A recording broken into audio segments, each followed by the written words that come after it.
apa kuliah semestinya gitu ya. Bagaimanapun juga kalau kuliah offline seperti sebelum ada pandemi itu, datang ke kampus akan memberi banyak sekali warna yang berbeda, bertemu teman-teman, bisa diskusi, bisa saling tanya. Kuliah di kelas juga seperti itu, kita bisa bertanya gitu ya. Sangat jauh ya. Jadi ya seperti saya bilang itu, saudara-saudara harus lebih aktif, lebih serius gitu, karena dengan kapasitas seperti ini kalau masih tidak tidak sungguh-sungguh juga, dari kalau misalnya 40%-nya di sisa berapa gitu ya, apa pengetahuan itu ya, kalau nggak terlalu sibuk hanya 30-40 menit apa 1 jam itu, kalau toh belum repot, belum pada punya anak kan, belum ngurusin anak kan, ini tapi apa sering tidak kuliah gitu, tidak dengarin dosen, dengarin juga belum tentu seperti itu tadi, sebaik yang kalau kita kuliah offline gitu langsung. Pikirnya gitu aja, itu perlu dalam hal apapun, perlu dalam segala hal, bukan hanya kadang-kadang bukan hanya kontennya, tapi sikap kita menghadapinya lebih sangat lebih berguna ya, lebih penting. Saya bilang kesungguhan tergantung, tidak ada yang membuat kita lebih baik atau lebih pintar, lebih berprestasi ya selain diri kita sendiri. Itu bukan itu sikap ya, itu apa bisa dijabarkan dalam banyak hal, tapi begitulah sikap itu perlu seperti itu. Itu orang lain dari dosen yang sama, kuliah yang sama, orang lain bisa lebih pintar, orang lain apa bisa lebih baik, kita kenapa tidak, kayak semacam itu ya, tergantung kita juga gitu, bagaimana kita menghadapi. Nah itu perlu. Oke, baik. Minggu kemarin kita tidak ada pertemuan seperti ini karena dapat surat dari Kajur KPS, ada kuliah umum. Saya nggak tahu saudara-saudara ikut apa enggak. Jadi saya dan Pak John Minopri hanya membagikan materi ya, satu materi tertulis yang dari saya yang standar gitu ya, ringkas saja tentang karikatur. Lalu kemudian ada materi yang memang itu sudah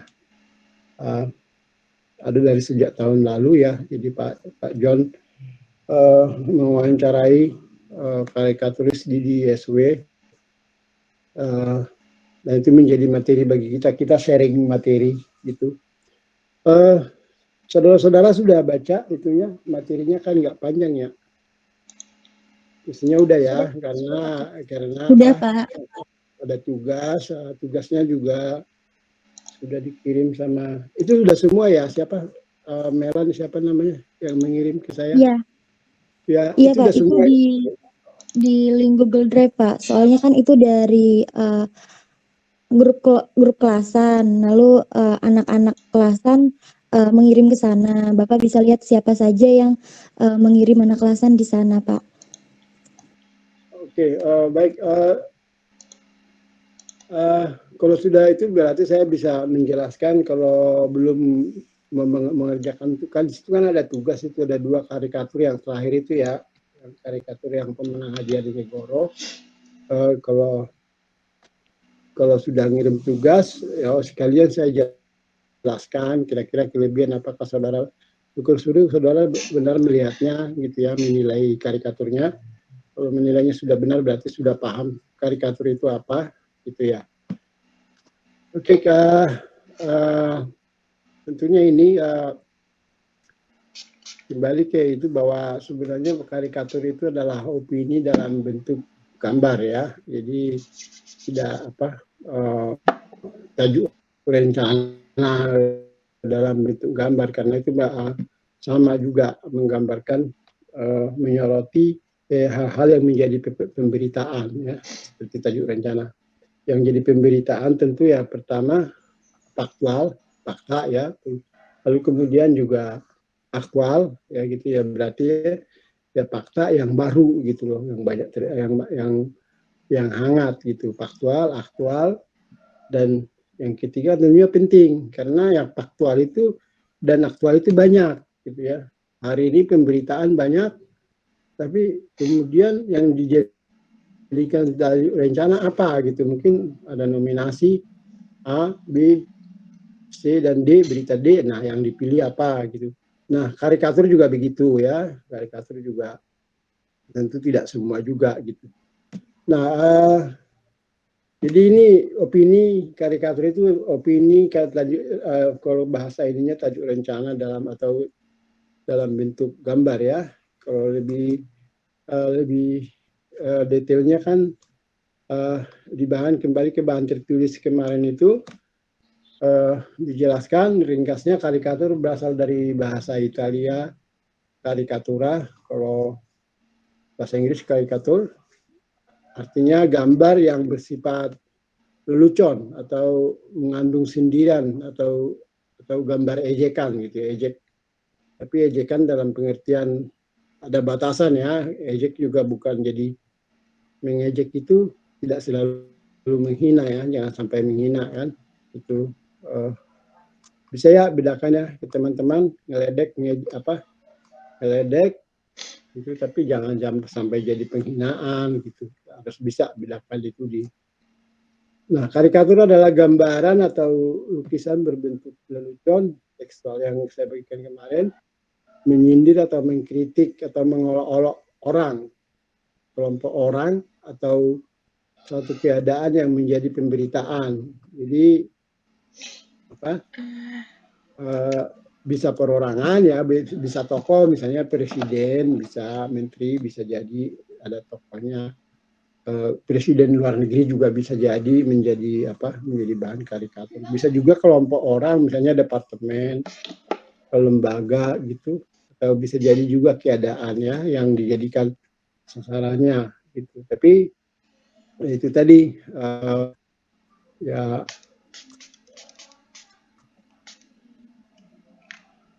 yang menjadi pemberitaan itu ya seperti tadi Pak, pemberitaan juga yang pemerintahan juga tentu hangat penting. Nah, ya kalau karikatur itu yang bentuknya berbentuk tunggal, maksudnya satu aja gitu. Ada contoh-contohnya di materi itu. Kalau terdiri rangkaian beberapa gambar disebut kartun, ya. Jadi sering ada di koran itu tiga atau 4 gitu kotaknya. Banyak pembuat kartun surat kabar atau majalah. Kalau pembuat karikatur itu disebut karikaturis, kalau pembuat kartun disebut kartunis ya. Beda, kartun kan sangat terkenal ya.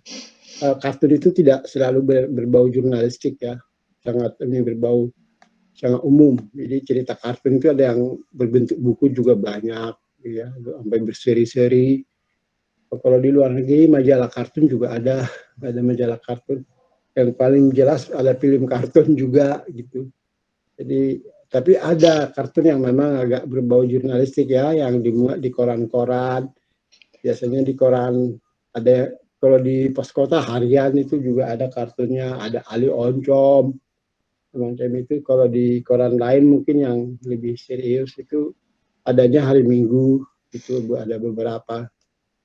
Nah, karikatur yang di surat kabar ya, di media cetak ini suatu bentuk, yaitu tadi saya bilang bentuk opini, seperti juga tajuk rencana atau editorial ya. Ya dinilai sebagai menggambarkan sikap. Tadi rencana itu kan membahaskan sikap atau tanggapan mestinya ya, media yang bersangkutan terhadap suatu peristiwa atau keadaan yang menjadi pemberitaan ya. Jadi meski sasarannya bisa orang, bisa jadi lembaga. Gitu. Karena mencerminkan sikap media, surat kabar atau majalah umumnya memiliki ada karikaturisnya, biasanya ada karikaturisnya di kalau media udah lama lah itu, kayak seperti Pikiran Rakyat di Bandung, Suara Merdeka di Semarang, Kedaulatan Rakyat di Jogja gitu ya, Jakarta Kompas gitu. Adalah karikatur sendiri. Jadi berarti bekerja gitu di media tersebut. Kalau yang terkenal di Indonesia dulu itu yang di Sinar Harapan ya kerja itu ya ada Mas Pram itu ya si karikaturisnya, terus kalau di Kompas itu ya si GM Sudarta yang jadinya karikatur ciptaannya menjadi sering julukan dia Om Pasikom, sampai sekarang masih ada di Kompas ya, di harian Kompas, meskipun GM Sudartanya itu sudah meninggal. Jadi di rubrik opini Kompas itu halaman 67, coba sekali-sekali saudara kalau baca Kompas ya atau beli Kompas supaya tahu di halaman 67 kan semua rubrik opini. Kalau Kompas itu tajuk rencana di sana ada 2 biasanya, dalam negeri luar negeri, terus ada pojok, terus ada kolom-kolom ya, artikel kolom dari penulis-penulis, lalu kemudian ada surat pembaca. Nah, kadang ada karikaturnya, biasanya di halaman 6-nya gitu ya. Yang suka membuat itu antara lain Tom Dean, kayaknya bukan karyawan ya, jadi langganan aja atau dipesan mungkin mereka, atau kerjasama atau kontrak. Kadang-kadang ada Didi SW itu juga yang ada wawancaranya itu ya, karikatur di sana. Nah, kalau Om Pasikon ya boleh dibilang saat dulu gitu sebenarnya zaman jayanya media cetak, boleh dibilang menjadi salah satu warna dari Kompas ya, Om Pasikom itu. Pernah difilmkan juga karena begitu terkenalnya. Ada judulnya Om Pasikom, kayak semacam film satire gitu, film sindiran kayak agak komedi gitu, yang main Didi Petet ya. Tapi sering juga media memakai karikatur luar ya, jadi maksudnya di kontrak yang mungkin yang dinilai cocok ya, jadi ya tentu ada perjanjian tersendiri lah. Setahu saya majalah Tempo dari dulu ada dulu kenal baik dulu dosen ITB dia, jadi karikaturis langganan majalah Tempo, beliau sudah meninggal juga. Saya nggak tahu siapa sekarang karikaturisnya, biasanya selalu ada sih. Tapi tentu dipilih ya yang sesuai dari media yang bersangkutan, tentu ada kualifikasi yang dibuat juga. Ya itu tadi, karena mewakili sikap media, ya tentu dia karikatur harus dipakai di Tempo, di Kompas, tentu dia harus mewakili juga. Baik yang orang dalam maupun yang orang karikatur dari luar, tentu harus melalui persetujuan dari pimpinan redaksi ya, Pemret atau siapa. Ntar ada yang masuk soalnya. Sama dengan tulisan-tulisan juga harus diperiksa. Nanti ya itu tadi, ada wilayah-wilayah yang mungkin apakah cara mengkritiknya benar, jangan-jangan sampai jadi penghinaan, akhirnya bisa dituntut ya, dituntut secara hukum gitu. Jangan sampai melanggar hukum juga gitu, nggak boleh juga gitu.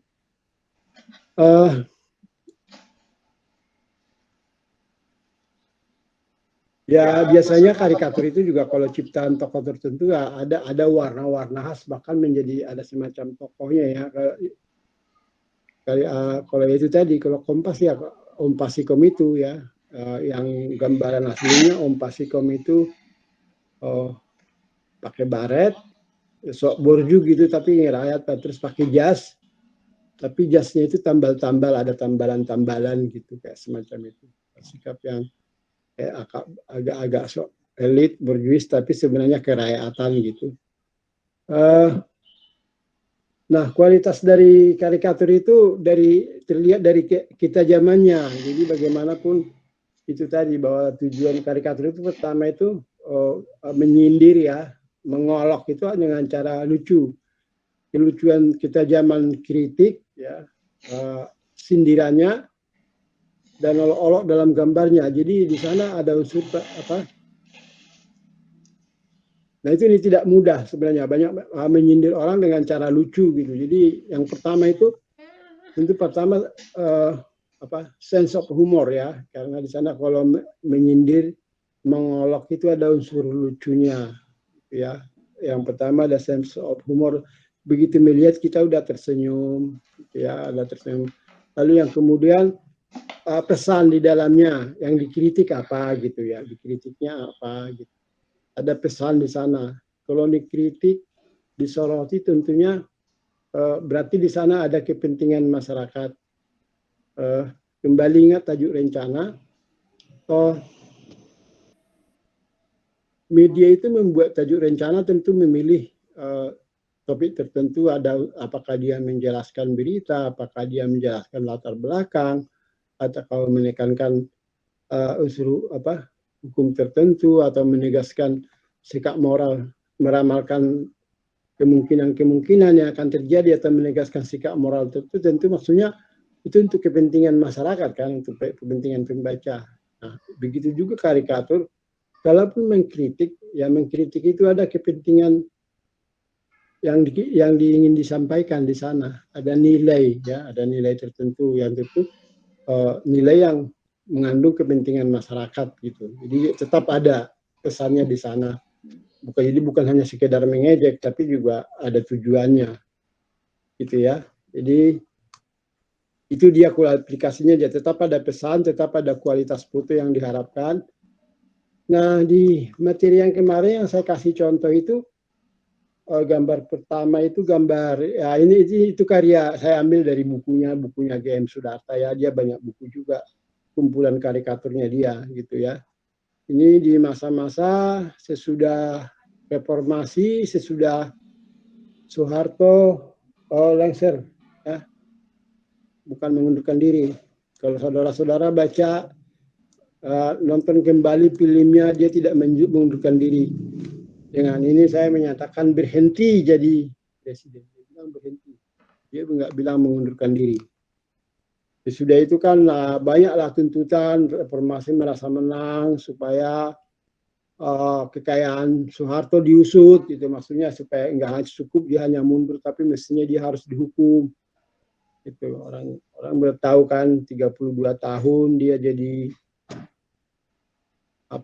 jadi presiden Indonesia, utangnya menggunung, dia sebenarnya tidak membangun kekuatan ekonomi tertentu sebenarnya, dia karena Indonesia modalnya sangat banyak, tapi dia banyakkan mengutang gitu kan, seperti itulah kayak kalau kekayaan Indonesia dipakai buat membangun, barangkali Indonesia tidak sudah lebih hebat dari Malaysia, ya bisa kayak Singapura karena sangat kaya raya. Contohnya kayak Freeport lah. Bagaimana sih tambang emas kita itu nggak tahu berapa hasilnya sebenarnya dibawa kemana itu tiap tahun. Kita ini cuma dikasih 9% gitu. Makanya tapi ya sebenarnya terlambat sekali. Jokowi berhasil memaksa Indonesia harus membeli 51% sahamnya supaya kita tahu hasilnya seberapa. Meskipun terlambat sebenarnya karena udah puluhan tahun mereka menambang Freeport tanpa kita tahu sebenarnya hasilnya seberapa. Kalau saudara-saudara bayangkan hutan Indonesia ya yang hilang, Kalimantan, Sumatera gitu, waduh luar biasa banyaknya. Dulu orang-orang para jenderal-jenderal angkatan darat itu supaya tetap dikasih hadiah sama pengusaha-pengusaha Cina, dikasih HPH, hak penguasaan hutan ya, bisa. Dulu Indonesia boleh mengekspor kayu gelondongan, gila kan itu. Kayu ditebangin, dikumpul terus diikat, ditarik aja gitu. Akibatnya pernah Singapura pernah jadi eksportir kayu lapis nomor 2 terbesar di dunia, nomor 1-nya Brasil ya. Sementara dia tidak punya hutan 1 tapak pun, 1 meter pun. Kayunya dari Indonesia, dia hanya membangun pabriknya. Itulah Soeharto. Nggak kira-kira, nah hutang yang sebanyak itu kalau semua dipakai membangun, saya kira Indonesia udah kayak apa ya, udah kayak Singapura. Tapi yang dijalankan adalah ya orang memperkirakan yang dipakai itu hanya 30%. Itu 70%-nya dikorupsi mulai dari dia sampai ke bawah, dari kementri kemana. Jadi Indonesia nggak punya apa-apa juga sebenarnya. Makanya, tapi dari yang dia ambil aja, dia pilihkan banyak sekali, luar biasa. Bahkan sampai sekarang pemerintah masih berusaha di mana sih sebenarnya kekayaan dia disembunyikan selama 32 tahun itu dengan sekorup itu. Nah inilah karikatur, inilah gambaran dari waktu itu ya. Soeharto itu digambarkan meskipun sudah tua duduk menunduk di kursi, tapi dia terasa masih tetap begitu perkasa dan gagah ya. Biarpun udah tua dia masih, sosoknya itu masih angker gitu. Dan kemudian datang orang itu, entah kejaksaan itu apa, jaksa agung atau kapolri itu yang berseragam, tetap datang itu dengan menyembah-nyembah, dengan bersujud nuwun sewu, di mana dan dari mana kekayaan, harta kekayaan Paduka gitu. Ini artinya sindirannya adalah, apa berani kalian memeriksa Soeharto? Semua pejabat di negara ini kan tadinya kan, aduh, hasil dari besar dari di pemerintahan Soeharto. Kalau lu misalnya jadi jenderal sekarang, jadi ya, lu ke bekas Kapolda atau bekas Jaksa Agung kan masih takut sama dia kayak gitu ya. Jadi gitulah sindirannya. Jadi orang memahami ya. Jadi apa? Itulah karikatur. Ada tahunnya kayaknya di sini, tahun berapa itu ya. Ya pokoknya pasca reformasi. Nah yang dua di bawahnya itu saya nggak terlalu sebut. Udah pada lihat ya. Mudah-mudahan ada yang tahu nggak maknanya itu apa. Itu di majalah Tempo.